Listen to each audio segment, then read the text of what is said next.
네, 이번 시간에는 폐기물 관리법에 대해서 알아보는 시간 갖도록 하겠습니다. 자, 1조의 역시 목적부터 확인하고 넘어갈게요. 자, 목적입니다. 이 법은 폐기물의 발생을 최대한 억제하고 그러니까 폐기물을 줄여 가급적 배출을 최소화시켜. 그래도 발생한 폐기물이 나오겠죠. 그것은 일단 재활용해서 자원화시켜라 뭐 하는 겁니다. 발생한 폐기물을 친환경적으로 처리함으로써 환경보전과 국민생활의 질적 향상에 이바지하는 것을 목적으로 한다. 네, 이렇게 폐기물 관리법의 목적 봤고요. 자, 2조의 정의입니다. 자, 정의는 역시 뭐 계속 35, 36, 30, 37, 38, 39회 계속 기출되었었고요. 정의 보시면 폐기물이 먼저 나오죠.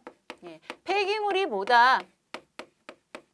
일단 사용하지 아니하게 된 물질이에요. 폐기물이란 쓰레기, 연소재, 온이, 폐유, 폐산, 폐알칼리 및 동물의 사체 등으로서 사람의 생활이나 생활활동에 필요하지 아니하게 된 물질을 말한다 해서 이 필요하지 않게 된 물질인데 이거를 생활 폐기물과 사업장 폐기물로 구분을 할 수가 있습니다. 사업장에서 나온 폐기물, 그 외의 것을 생활 폐기물이라고 얘기를 하는 건데 자, 생활 폐기물 그리고 사업장 폐기물 보겠습니다. 사업장 폐기물 제3호에 보시면 사업장 폐기물이란 대기환경보전법, 물환경보전법 또는 소음진동관리법에 따라 배출시설을 처리 운영하는 사업장, 그 밖에 대통령령으로 정하는 사업장에서 발생하는 폐기물을 말한다. 쉽게 사업장 폐기물이란 사업장에서 발생하는 폐기물을 말한다. 그래서 사업장 폐기물 중에서 우리가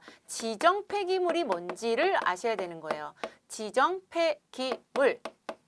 사업장 폐기물 중에 하나가 지정 폐기물이고 지정 폐기물 중에 하나가 의료 폐기물로서 우리는 둘 다 별표에 있는 사항을 보시면서 확인을 할 거예요. 의료 폐기물이에요.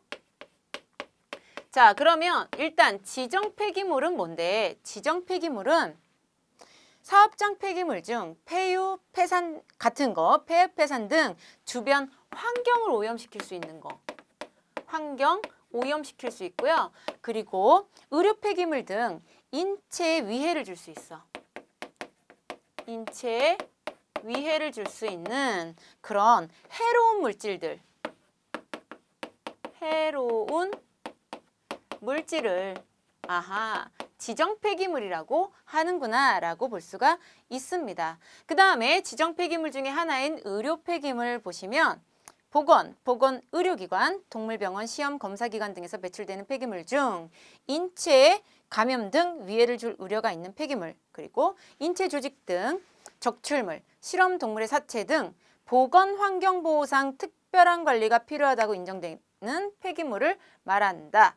자, 그러면 여기서 우리가 819페이지에 있는 별표 1을 보시고 한번 확인을 해보겠습니다. 별표 1. 네, 별표 1 찾아보시면 지정 폐기물의 종류가 나옵니다. 모두 11가지의 종류가 지정 폐기물이다 라고 나오고 있고요. 우리가 시험에 출제되었던 또 중요한 사항들만 한번 살펴보도록 할게요. 자, 나번에 보시면 온이류 한번 보세요. 온이라는 거 수분 함량이 95% 미만이거나 고형물 함량이 5% 이상인 것으로 한정한다 라고 나와 있습니다. 그리고 부식성 폐기물 있죠. 2번에 부식성 폐기물도 지정 폐기물이구나. 부식성 폐기물 중에 폐산, 폐알칼리. 폐산이 있고요. 예, 폐알칼리가 있죠. 이게 산이다, 알칼리다 하는 건 pH 수소이온 농도를 가지고 얘기를 하는 거잖아요. 그래서 1부터 14까지 있으면서 숫자가 작아지면 산, 숫자가 커지면 알칼리. 그래서 폐산의 기준은 수소이온 농도가 2.0 이하면 폐산이다. 그리고 폐알칼리는 수소이온 농도가 12.5 이상이면 해당한다. 이 숫자 봐주시면 되겠습니다. 폐유는요. 폐유는 기름의 그 함량이 5% 이상인 거. 5% 이상인 게 폐유. 그리고 의료 폐기물도 있다. 의료 폐기물 환경부령으로 정하는 의료기관이나 시험 검사기관 등에서 발생되는 것으로 한정한다라고 되어 있는데 의료 폐기물, 지정 폐기물 하나다. 예, 확인할 수가 있습니다. 자, 그러면 의료 폐기물 얘기가 나왔으니까 우리 계속 820페이지에 의료 폐기물의 종류에 대해서 알아볼게요. 이것도 36, 37, 39, 41, 42 계속 출제가 됐습니다.